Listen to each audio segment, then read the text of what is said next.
Pour paraphraser le grand Gambetta, je dirais « le souverainisme, voilà l'ennemi ». Voilà l'une des dernières marottes du pape François, qui s'est déclaré dans le courant de l'été.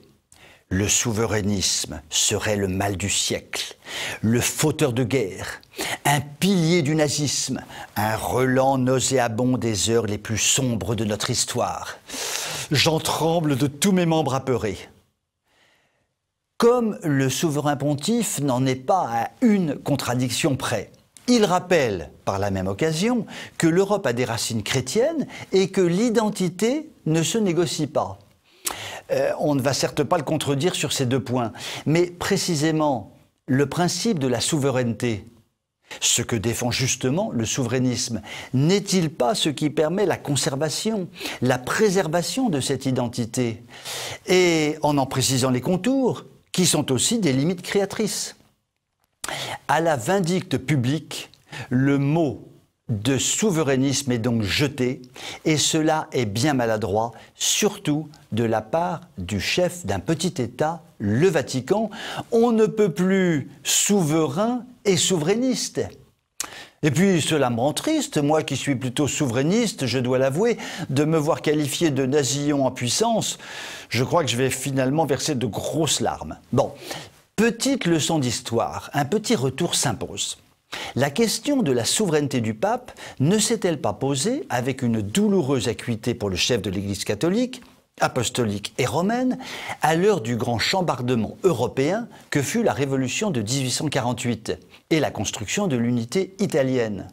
À cette époque, le pape perd son pouvoir temporel en perdant les États de l'Église.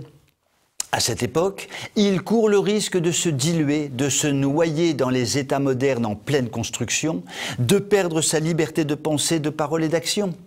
Cela s'est appelé la question romaine et cela a empoisonné les relations internationales pendant presque un siècle avant qu'une solution soit trouvée avec la signature des accords de Latran en 1929.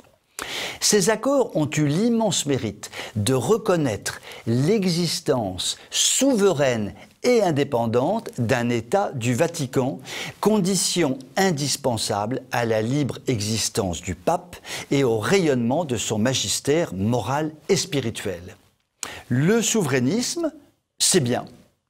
On ne peut pas vivre sans, et l'histoire de l'Église nous a bien prouvé que ce souverainisme était essentiel.